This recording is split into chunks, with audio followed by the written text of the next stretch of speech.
আসসালামু আলাইকুম। বর্তমানে আমাদেরকে জানানো হয় ইসলাম এবং বিজ্ঞান দুটি আলাদা জিনিস। অর্থাৎ আমাদেরকে বোঝানো হয় ইসলামের সাথে বিজ্ঞানের সম্পর্ক সাংঘর্ষিক।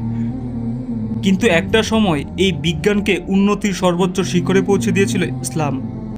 যদি আমরা এই বিষয় সম্পর্কে জানতে চাই তাহলে আমাদেরকে যেতে হবে নবম শতাব্দীর দিকে। আপনারা হয়তো অনেকে বায়তুল হিকমার নাম শুনেছিলেন। বায়তুল হিকমা বায়তুল হিকমা ছিল আব্বাসীয় আমলে ইরাকের বাগদাদে প্রতিষ্ঠিত একটি গ্রন্থাগার। এটি ইসলামী স্বর্ণযুগের একটি প্রধান বুদ্ধিবৃত্তিক কেন্দ্র হিসেবে বিবেচনা করা হয়। বায়তুল হিকমা প্রতিষ্ঠা করেন খলিফা হারুন উর রশিদ এবং তার পুত্র আল মামুন। তার আমলে তা সর্বোচ্চ চূড়ায় পৌঁছায়। জ্ঞানের আদান প্রদানের জন্য আল মামুন অনেক জ্ঞানীগুণী ব্যক্তিকে বায়তুল হিকমাতে নিয়ে আসেন।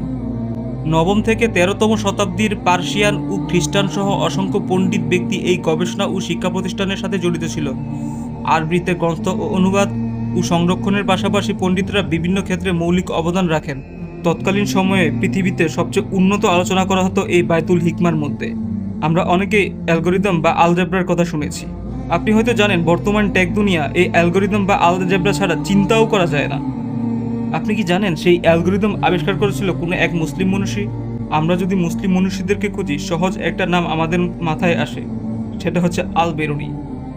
পৃথিবীতে ইনিই একমাত্র ব্যক্তি যিনি এক নাগারে অসংখ্য জ্ঞান তিনি নিজের মধ্যে ধারণ করতে পেরেছিলেন, যার পুরো নাম হচ্ছে আবু রায়হান আল বেরুনি বা আবু রায়হান মোহাম্মদ ইবনে আহমদ আল বেরুনি। এক নাগারে একজন গণিত, পদার্থ, চিকিৎসক, জ্যোতি, ভাষা, পঞ্জিকা, ভূগোল, ঐতিহাসিকবিদ সহ ধর্মতত্ত্বের বিজ্ঞানী ছিলেন। আর তারা বিজ্ঞানকে তৎকালীন সময়ে উন্নতির সর্বোচ্চ শিখরে পৌঁছে নিয়ে গিয়েছিল। আমাদের অনেকে আছে যারা জেনারেল শিক্ষা গ্রহণ করে তারা ইসলামিক শিক্ষা গ্রহণ করতে চায় না, আবার যারা ইসলামিক শিক্ষা গ্রহণ করছে তারা জেনারেল শিক্ষা গ্রহণ করতে চায় না। কিন্তু ইসলাম বলছে তুমি শেখো। সব ধরনের নৈতিক শিক্ষাকে ইসলাম সমর্থন করে। ইসলামের অনেক জায়গায় বলা আছে শিক্ষার জন্য প্রয়োজন পড়লে চীন দেশেও পর্যন্ত যাও। আমি আমার আগের এক ভিডিওতে বলেছিলাম যে মুসলিমরা তাদের জৌলুস হারাচ্ছে, তারা ইসলাম থেকে দূরে সরে যাচ্ছে, তারা বিজ্ঞান থেকেও দূরে সরে যাচ্ছে। তাদেরকে পরিচালনা করা হচ্ছে, তারা সেই পথেই চলছে যেই পথে তাদেরকে একটা দল মানুষ চালাতে চাইছে।